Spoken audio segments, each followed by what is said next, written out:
Guess we're back! Back again! Bienvenue à toutes et à tous, je suis Marius, j'espère que vous allez bien. Ah, ça m'a manqué de faire des vidéos, hein, les amis, vraiment. Mais bref, voilà, j'avais besoin de cette petite pause comme tous les ans. Mais en vrai, c'est une pause dont je me serais bien passé, hein, pour apprendre une nouvelle pareille. Restez bien jusqu'à la fin de la vidéo, il va y avoir un petit plus. Normal que j'en parle d'ailleurs, hein. Enfin bon, vous avez sans doute compris. Bon, nous allons parler de Payback, hein. Après tout, je suis là pour ça. Ce show n'a pas fait l'unanimité pour le coup. C'est assez bizarre parce qu'il n'était pas si mauvais que ça. Contrairement à ce que certains disent en fait. J'ai trouvé même super, sans vous mentir.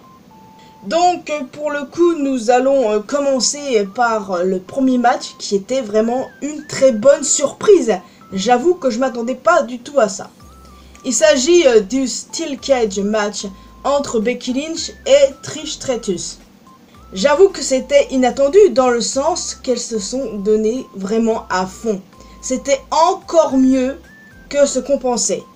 Je veux dire, les gens en avaient clairement marre de cette rivalité, bref, que ça n'apportait rien à Becky, que Trish n'était plus aussi bonne qu'avant et tout.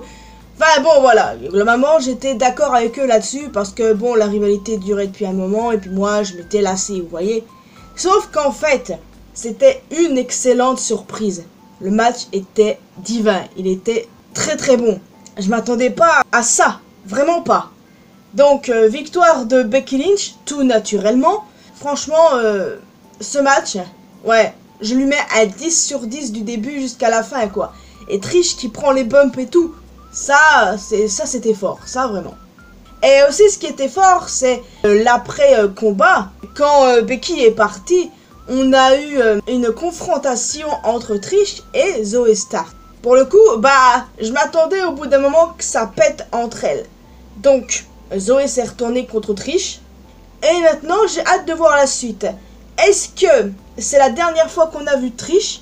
En tout cas, si c'est la dernière fois, bravo à elle pour sa performance. Mais si c'est pas le cas, va-t-elle rentrer en rivalité avec Zoey?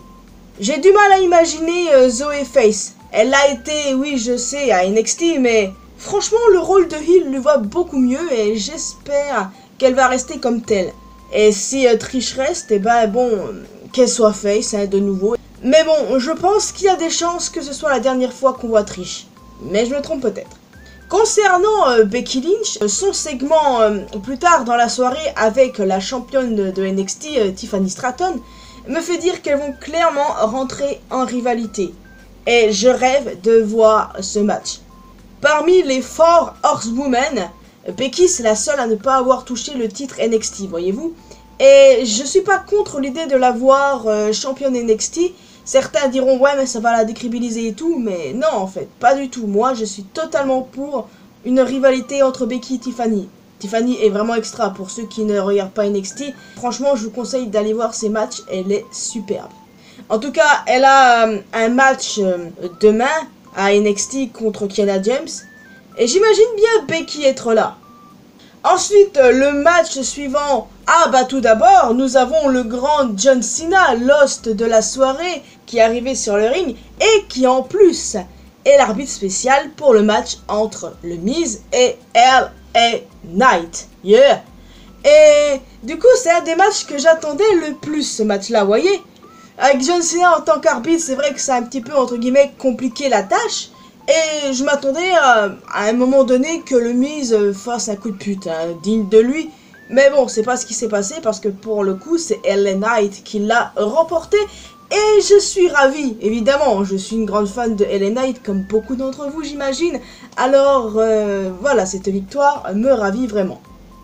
Et j'ai bien aussi aimé l'après-combat avec Knight et John Cena qui se font face à face. Et qui se serre la main en signe de respect. Franchement, j'ai bien aimé, comme toujours avec John Cena. D'ailleurs, John Cena qui sera là pendant un petit moment, il a plusieurs dates. Je crois que c'est jusqu'au mois d'octobre, non? En tout cas, c'est vraiment cool et profitons-en au max, les gars, parce que sa retraite approche plus vite qu'on ne pense. Et ça me fait mal de dire ça, de John Cena, qui est vraiment une légende. Match suivant pour le titre des États-Unis, Rey Mysterio contre Austin Theory. Bon, victoire de Rey Mysterio, il n'y avait pas trop de doute à avoir là-dessus, je le voyais pas du tout perdre son titre. Mais concernant Theory, je pense qu'il est grand temps de le faire turner face. Pourquoi? Pour des tas de raisons. Ce gars-là, il n'est pas fait pour être méchant. Pourquoi? Quand tu le regardes à l'extérieur du ring, notamment avec les gamins et tout, tu vois que ce mec, il a un cœur en or. Je veux dire, oui, les heels en général, ce sont souvent les plus gentils dans la vraie vie, je suis d'accord, mais voilà. Quand tu vois Austin Theory, bah, tu croirais voir John Cena. En aucun cas, je compare les deux, c'est pas du tout une comparaison, hein, c'est juste une constatation. Et Austin, bah, il est pas fait pour être méchant, non, désolé. Il faut qu'il turn face rapidement. On l'a bien vu avec The Way, à quel point il était extra, pour ceux qui ont suivi la NXT, évidemment. Et voilà, il faut vraiment qu'il turn face rapidement, et voilà. D'ailleurs, je m'attendais au heel turn de Santos Escobar, mais c'est pas ce qui s'est passé. Mais de toute façon, ça arrivera plutôt qu'on pense. Le match suivant pour les titres Tag Team Undisputed. Un street fight absolument incroyable entre Kevin Owens et Sami Zayn contre les deux membres du Judgment Day, Finn Balor et Damian Priest. Alors, les gars, il s'est passé des dingueries tout le long du match, genre vraiment. Mais j'aime les surprises de ce genre. Le Judgment Day sont les nouveaux champions par équipe. Et franchement, ça fait plaisir. Tout le Judgment Day possède de l'or. Je m'attendais pas réellement à ça. Et c'est une très belle surprise. Là encore, on peut remercier les autres membres du Judgment Day. On peut entre autres remercier JD McDonough. On peut aussi remercier Rhea Ripley qui a fait un spear absolument insane à Kevin. Et on peut aussi remercier Dominic Mysterio. Hein. Mais voilà, c'est vraiment cool. Là, on voit que le Judgment Day, c'est un peu comme la Bloodline. Ce clan, c'est en gros le successeur, on va dire, de la Bloodline. Et voilà quoi, c'est super cool et j'ai hâte de voir jusqu'où ça va aller. Mais franchement, j'ai une requête, les amis. Une requête. Séparez-moi ces titres tag, hein, bon sang. Il serait temps, là, quand même. Hein. Donc voilà, le match était incroyable. Et franchement, Terry Funk serait fier. Oui. Et je pense qu'on est tous d'accord pour dire qu'il s'agit là du meilleur match de la soirée. Ce match était parfait du début jusqu'à la fin. Il mérite la meilleure note possible. Et c'est clairement le meilleur match de ce payback. Ensuite, c'est le moment du Grayson Waller Effect. Je rappelle que Cody Rhodes est l'invité. Et il s'est passé quelque chose de très intéressant. Le retour de Jey Uso. Il rejoint le roster de Raw. Et franchement, je m'attendais pas à ce qu'on le revoie aussi rapidement, voyez-vous. Et j'espère pour Cody que ce sera pas une décision qu'il va regretter dans le futur. Hein.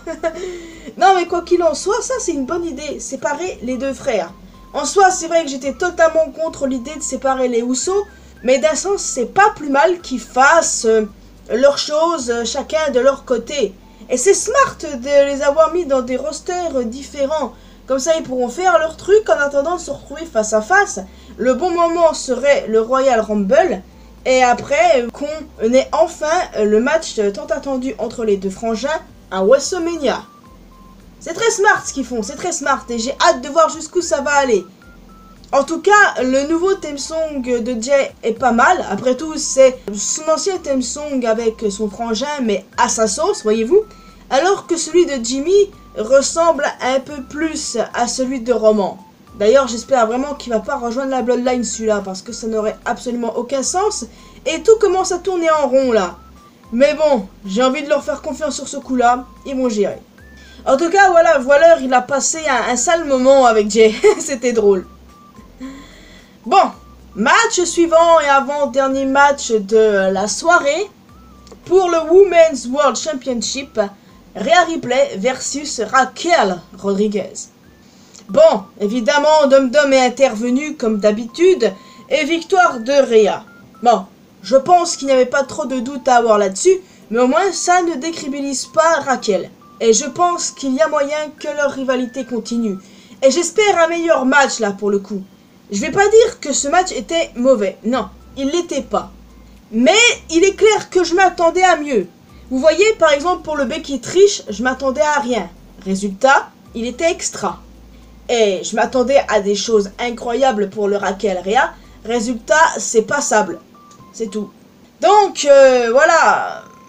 Le Becky Trish a été une très bonne surprise, mais là, j'avoue que j'étais un peu déçu pour le Raquel Rhea. Et j'espère, si leur rivalité continue, ce que je pense va arriver, je veux une confrontation, je veux un match à la hauteur de leurs affrontements à NXT. Les gars, allez voir leur match à NXT, hein. Franchement, allez voir ça. C'était vraiment quelque chose et j'aurais aimé retrouver cette vibes-là dans ce match. Et j'aurais quand même aimé qu'au fil de leur rivalité, qui malheureusement n'a pas été totalement développée, et ben j'aurais aimé que leurs affrontements à NXT soient évoqués. Mais bon, on verra bien ce soir, du coup. Et il est temps de parler du dernier match de la soirée pour le WWE World Heavyweight Championship entre Seth freaking Rollins et Shinsuke Nakamura. J'avoue que j'avais des doutes tout le long. Déjà, on avait le Great Muta en ringside pour le match. Le Great Muta, c'est une légende, les gars. Mais vraiment, ceux qui ne le connaissent pas, bah, je peux rien pour vous, malheureusement. Mais bref, concernant le match, bah voilà. Au bout d'un moment, ça me paraissait incertain. D'un sens, je voulais voir Shinsuke battre Seth. Mais d'un autre, je me suis dit, non, franchement, les gars, Shinsuke, il a dominé tout le long Seth durant leur rivalité. Seth ne peut pas perdre. Et au final, il n'a pas perdu. Et tant mieux. Mais voilà, vu la fin du show, enfin, plutôt l'après-show, où Shinsuke s'est acharné sur Seth, je pense que leur rivalité n'est pas terminée. Clairement pas. Et j'ai hâte de voir la suite. Mais voilà, si la blessure au dos de Rollins est bien réelle, que ça le fait vraiment souffrir, il faut qu'il perde le titre rapidement. Genre vraiment. Je l'adore, hein, mais voilà. Peut-être que pour leur prochain match, là, Shinsuke battra Rollins. Donc voilà, pour moi c'était un bon show. Je ne vois pas ce qui a dérangé les gens. Le meilleur match de la soirée, je l'ai dit, c'est le Judgment Day contre KO et Sami. Suivi du Rollins Nakamura. Et aussi du Becky Trish. Je pense que c'est clairement mon top 3 là. Et le moins bon, vous l'avez compris, c'est le Rhea Raquel.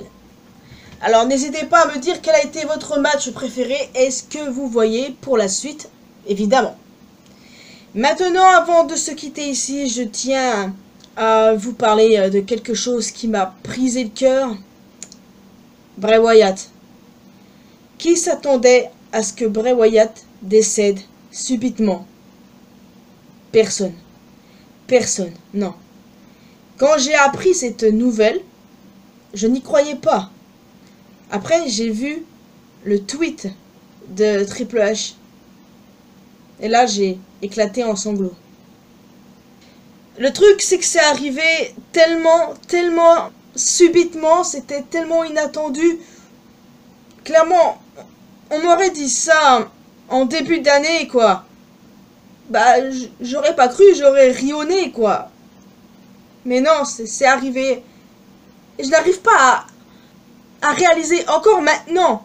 J'ai pleuré pendant des jours, les gars. Pendant des jours et des jours. Ça me fait mal d'en parler. Et je n'arrive toujours pas à réaliser. Il y a eu de très beaux hommages, que ce soit à SmackDown, à Raw, ou encore sur les réseaux sociaux par tel ou tel catcheur, que ce soit la WWE ou ailleurs. Je ne réalise toujours pas à l'heure actuelle, les gars, c'est pas possible. Évidemment, je ne vais pas parler des détails de sa mort, je ne suis pas là pour ça, hein. Non, pour moi, je trouve que c'est déplacé, surtout pour quelqu'un comme Bray Wyatt qui a su marquer plein de générations, c'est clair et net. Et dites-vous qu'on ne l'oubliera jamais, il est là, dans nos cœurs, dans nos têtes, dans nos esprits. On n'oubliera pas Windham Rotunda. Non, jamais, impossible. C'est quelqu'un qu'on ne peut clairement pas oublier. C'était un homme incroyable, avec un cœur en or, simple, gentil, qui allait vers les autres et qui aimait aider. Et c'est injuste d'avoir retiré sa vie alors que t'as des tas de raclures sur cette terre qui sont encore en vie, qui vivent leur vie pénale, qui sont en bonne santé. J'accepte pas ça. Mais maintenant il est là-haut. Il a retrouvé son vieux copain, Luke Harper, Brody Lee, John Huber. Je les imagine bien là-haut en train de discuter de tout et de rien. C'est toujours ça en fait. Rien que de penser à eux qui sont retrouvés là-haut, je dois avouer que ça me fait sourire. Enfin voilà. Je ne pensais pas que ça arriverait, genre. Il a une femme, 4 gosses. Ils vont devoir vivre sans lui. C'est tout simplement horrible. En tout cas, merci pour tout, Widam. Merci de nous avoir fait vibrer. De par ton talent sur le ring et de par ton génie créatif. Merci beaucoup pour tout.